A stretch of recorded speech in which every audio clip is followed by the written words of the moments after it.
আসসালামু আলাইকুম। আমি আতিকুল্লাহ, ফ্রি বাংলা টিউটোরিয়ালের পক্ষ থেকে আপনাদেরকে স্বাগতম। গত পর্বে আমরা একটি সাইটকে কিভাবে লোকাল সার্ভারে আপলোড করতে হয় ড্রিম ওয়েভারের মাধ্যমে সেটি দেখেছিলাম। তো আজকে আমরা সরাসরি কোডিংয়ে চলে যাচ্ছি। তো ধরুন আমার এখন একটি নতুন পেজ আমি তৈরি করতে যাচ্ছি। তো নতুন পেজ যদি আমাকে তৈরি করতে হয়, তো স্বভাবতই আমি ফাইলে গিয়ে নিউ অথবা এই যদি ব্ল্যাঙ্ক পেজ থাকে এটা এখনকার মতো, তাহলে আমি এখান থেকে আমার পিএইচপি ব্লগ পেজ তৈরি করতে পারি। তো এটির যদি আমরা কোড ভিউতে যাই, তাহলে দেখব যে আমার ডিজাইন ভিউতেও খালি এবং কোড ভিউতে অটোমেটিক জেনারেটেড কিছু কোড চলে এসছে।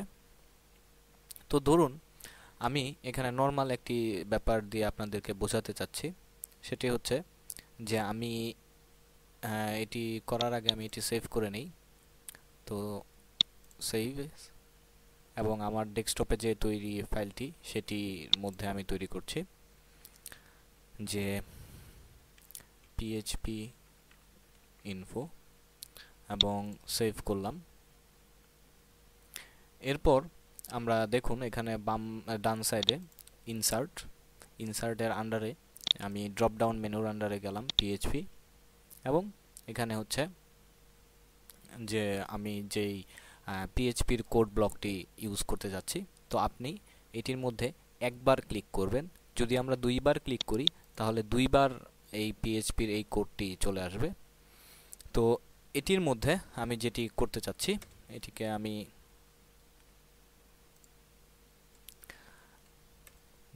নিচে নিয়ে এখানে লিখলাম পিএইচপি। এটুক লেখার পর আমি কন্ট্রোল স্পেস বার যদি টিপ দেই, তাহলে এখানে দেখুন যে আমার পিএইচপি দিয়ে যেই ফাংশন বা যেই প্রপার্টি বা যেই কোডগুলো শুরু হয় তার একটি লিস্ট এখানে চলে আসছে। এবং আমি এখানে আরেকটু লিখছি যে পিএইচপি ইন। এখানে দেখুন পিএইচপি ইন লেখার পর এখানে আরও তিনটি চলে এসছে, এবং প্রতিটির সম্বন্ধে বিস্তারিত বর্ণনা এখানে দেখাচ্ছে। ওয়ার্ডপ্রেস বাই ডিফল্ট দেখাচ্ছে। এটির জন্যই আমরা সাধারণত ওয়ার্ডপ্রেস ইউজ করে এত মজা পাই, কারণ এটি খুব কোড মনে রাখা বা বোঝার খুব বেশি একটা দরকার পড়ে না। যদি আমাদের ন্যূনতম আইডিয়া থাকে তাহলেই আমরা এটি খুব সহজে তৈরি করতে পারি। তো আমি যদি ওই পিএইচপি ইনফো এটি আমি সিলেক্ট করতে চাচ্ছি, এবং এটি কিভাবে করতে হবে এই সম্বন্ধে বিস্তারিত এখানে বর্ণনা দেওয়া আছে এক্সাম্পল সহকারে। তো আমি এখানে যেটি করতে যাচ্ছি যে এখানে আমি ওই পিএইচপি ইনফো যেটি সেটি আমি সিলেক্ট করতে যাচ্ছি, এবং এটিকে আমি এন্টার টিপ দিলাম। এবং এখানে দেখুন আমাকে উপরে দেখাচ্ছে যে আমার এটির কি প্রপার্টি আমি ইউজ করতে পারি এই ফাংশনের আন্ডারে। তো আমি এখানে আপাতত কোনো প্রপার্টি ইউজ করলাম না, আমি এটি সিম্পলি এভাবেই রেখে দিলাম এবং এটিকে আমি সেভ করলাম। আমরা যদি এখন ডিজাইন ভিউতে যাই, তাহলে দেখুন এখানে জাস্ট আমাকে দেখাচ্ছে যে পিএইচপির একটি কোড রয়েছে। এবং আমরা যদি লাইভ ভিউতে যাই, তাহলে স্বভাবতই আমি যেহেতু এটা ডেস্কটপে সেভ করেছি, স্বভাবতই আমার লোকাল সার্ভারে সে এটি ট্রান্সফার করবে, এবং সেটি আমাকে জিজ্ঞেস করছে আগের বারের মতো। তো ইয়েস ইয়েস। এবার দেখুন আমার ডিজাইন ভিউতে এখানে আমার পিএইচপির ভার্সন, পিএইচপির আদার্স সব ধরনের যে যে ইনফরমেশনগুলো রয়েছে সেই টোটাল ইনফরমেশনটি এখানে আমাকে দেখাচ্ছে। এবং আমরা যদি লাইভ ভিউটি অফ করে আমরা যদি এখন এটি ব্রাউজার দিয়ে ওপেন করি, ইয়েস ইয়েস, এবং এখানে দেখুন আমার ব্রাউজার দিয়ে পিএইচপি এবং সেই পেজটি এখানে আমাকে দেখাচ্ছে। এবং এটির যদি আমি ডিজাইন কোড ভিউতে যাই, তাহলে কোড ভিউতে এখানে দেখুন যে সিম্পলি আমাকে দেখাচ্ছে যে আমি হিউজ পরিমাণে কোডিং করেছি এবং অনেক কিছু এখানে লেখা হয়েছে। কিন্তু আসলে আমরা তো জানি যে আমরা এখানে অনলি 2 লাইনের একটি কোড লিখেছি, এর ফলে আমার এই পেজটি শো করছে। এবার আপনাদেরকে আরেকটি যে জিনিসটি দেখাতে চাচ্ছি, যে ধরুন আমি এই কোডটির উপরে এখানে একো কমেন্ট দিয়ে কিছু লিখতে চাচ্ছি। যে ফর এক্সাম্পল এখানে আমি লিখলাম যে H1 এর মধ্যে, H1 ট্যাগের ভেতর যে হেয়ার অল পিএইচপি ইনফো, এবং আমি আমার এইচ ট্যাগটি কমপ্লিট করলাম, এটিকে সেভ করলাম। এবার যদি আমি এটি লাইভ ভিউতে দেখি, তাহলে এখানে দেখুন উপরে আমাকে দেখাচ্ছে here all PHP info. But এখন আমি যে কাজটি করতে যাচ্ছি, যে আমি এখানে আমার এই H1 ট্যাগটি উঠিয়ে দিতে যাচ্ছি, এটিকেও আমি রিমুভ করে দিলাম। এখানে ইনসার্ট পিএইচপি অবজেক্ট, এবং এখানে হচ্ছে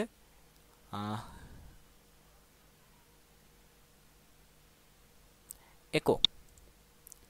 ক্লিক করার পর দেখুন অটোমেটিক এই অপশনটি চলে আসছে, এবং এখান থেকে না যে আমরা আবার ইনসার্ট পিএইচপি একো এখানেও যেতে পারি, এবং এটির ভেতর আমি ডবল কোটের ভেতরে আমি এখানে লিখলাম যে হেয়ার অল পিএইচপি ইনফো, এটিকে আমি সেভ করলাম। এবার যদি আমার ডিজাইন ভিউতে দেখুন, এখানে আমাকে সেই হেয়ার অল পিএইচপি ইনফো এটি আমাকে শো করছে, এবং ওইটি আগেরটির মতো আমার হচ্ছে না, বড় করে হচ্ছে না। তো সেই হিসেবে আমি এখানে H1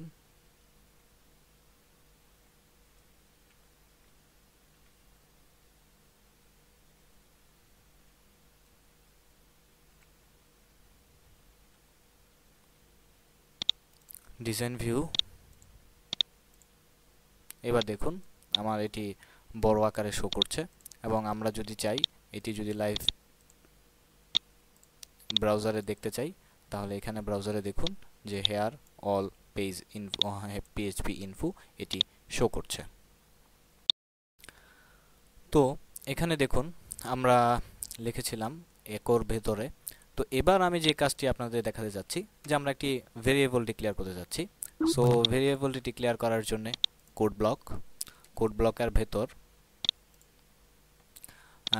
ব্লকের ভেতর আমি এখানে দেখুন আমি দিলাম যে $সাইন, এবং এই $সাইনটি দেওয়ার পর স্বভাবতই আমি যদি এখানে লিখলাম যে ওয়েলকাম, এবং এরপর ইকুয়াল টু, এবং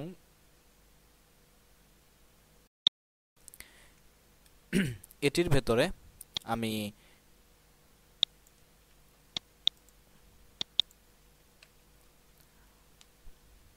কপি করলাম আমার ভেরিয়েবলটি রাখলাম, এবং এখানে দেখুন আমাকে উপরে একটি ব্লু এবং হোয়াইটের মাধ্যমে দেখাচ্ছে যে কোনো সিনট্যাক্স এরর নেই। এবং আমরা যদি এটিকে সিনট্যাক্স এরর করি ফর এক্সাম্পল, তাহলে যে এখানে দেখুন যে আমাকে দেখাচ্ছে 2 নাম্বার লাইনে, মানে এই লাইনটিতে আমার সিনট্যাক্স এরর রয়েছে। তো এখন দেখুন আমি এটি লিখলাম এবং আমার সিনট্যাক্স এরর সে যেটি শো করছিল সেটি চলে গেছে। এবার আমি যে কাজটি করব, তো আমি এটিকে তো উপরে ডিক্লেয়ার করলাম ওয়েলকামের মাধ্যমে। তো এবার আমাকে যে কাজটি করতে হবে, যে আমি যখন এখানে $সাইন দিচ্ছি, দেখুন অটোমেটিক্যালি আমি উপরে যে ওয়েলকাম নামে যে ভেরিয়েবলটি ডিক্লেয়ার করেছিলাম এখানে অটোমেটিক সেটি চলে এসছে, এবং আমি এন্টার দিয়ে সেটিকে এখানে রাখলাম। এবং এটিকে যদি আমি সেভ করি, এবং আমি যদি অপেরা দিয়ে ওপেন করি, দেখুন হেয়ার ইজ অল ইনফো, যদিও আমি এটি কিন্তু এখানে লিখিনি, এটি আমি একটি ভেরিয়েবল ডিক্লেয়ার করে সেই ভেরিয়েবল থেকে সেই ডেটাটি এখানে কল করে এনে আপনাদের সামনে শো করেছি। তো এবার আমরা আরেকটি নতুন ব্যাপার দেখতে যাচ্ছি। ব্যাপারটি অনেক মজার এবং আমার নিজের কাছেও অনেক মজা লাগে এই কাজটি করতে। সেটি সেটি হচ্ছে যে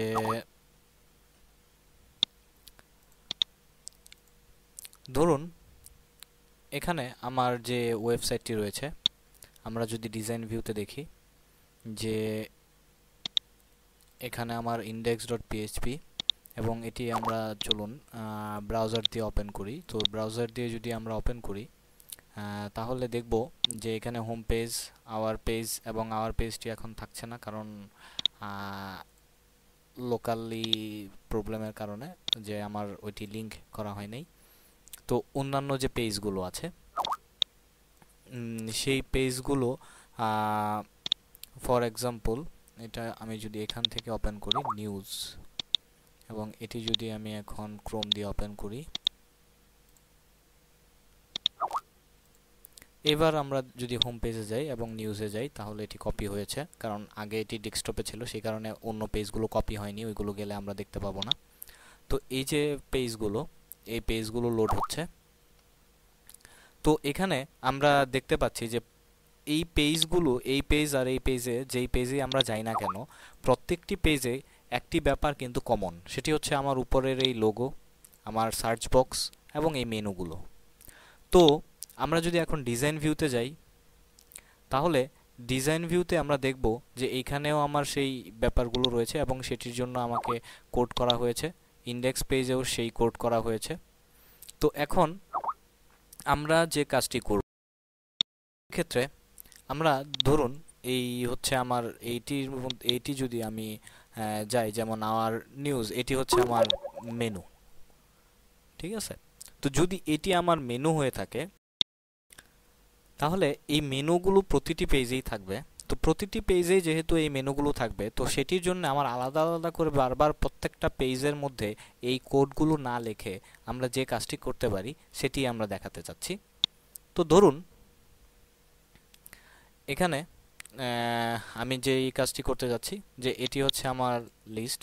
তো আমি চাচ্ছি যে আমার হেডার পোর্শনে যে যে ব্যাপারগুলো কমন রয়েছে, সব পেজে রয়েছে, সেই ব্যাপারগুলো কপি করার জন্য। তো ধরুন আমি এখানে আমি কন্ট্রোল থার্ড ব্র্যাকেট যেটিকে বলা হয় কিবোর্ডে, সেই কন্ট্রোল থার্ড ব্র্যাকেটে যদি আমি ক্লিক করি তাহলে দেখুন আস্তে আস্তে আমার পোর্শনগুলো সিলেক্ট হচ্ছে। তো এখানে দেখুন আমার হেডার পোর্শনে, যে এখান থেকে আমার হেডারটি শুরু হয়েছে এবং এখানে আমার হেডারটি শেষ হয়েছে। তো এটি হচ্ছে আমার কমন কোডিং, যে এটি আমার সব পেজেই থাকে।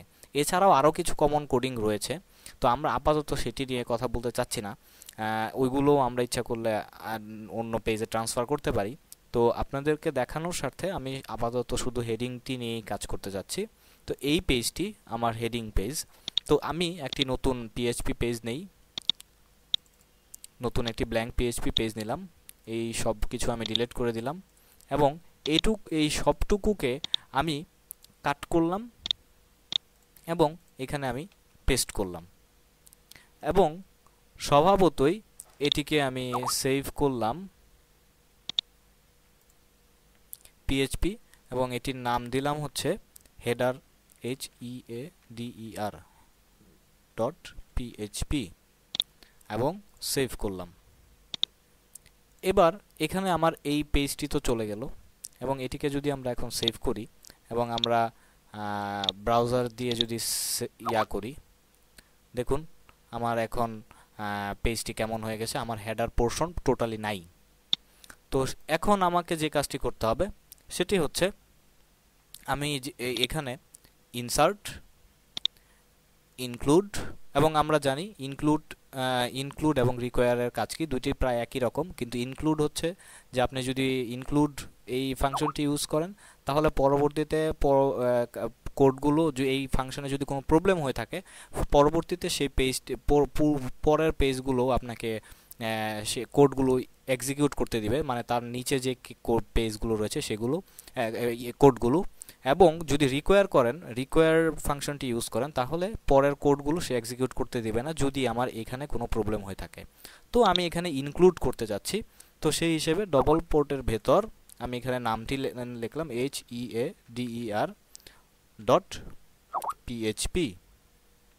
সেভ করলাম। এবং এবার যদি আমি ব্রাউজারে শো করি, ইয়েস, দেখুন এটা হচ্ছে আমার আগের ইন্ডেক্স, আমার সব কিছু নাই ছিল, মানে হেডার পোর্শনটা পুরোটা বাদ ছিল, এবং এখানে দেখেন আমার হেডার পোর্শনটি আবার ফেরত চলে এসছে আমার, এবং অ্যাজ ইউজুয়াল ঠিক মতনে কাজ করছে। তো এভাবে আমরা ইনক্লুড অপশন দিয়ে আমরা আমাদের হেডার পোর্শনটুকু, আমাদের তারপর হচ্ছে আমাদের যে ফুটার অপশন রয়েছে, ফুটারে কিছু অপশন রয়েছে, সেই ফুটার অপশনটুকু আমরা এখানে অ্যাড করতে বাদ দিয়ে আমরা ফুটার অপশনটুকুকে তো কি বলে আলাদা একটি ফুটার ডট পিএইচপি নামে ফাইল রেখে সেখানে ইনক্লুড করে সেই ফুটার এবং হেডারটি আলাদা করে ফেলতে পারি।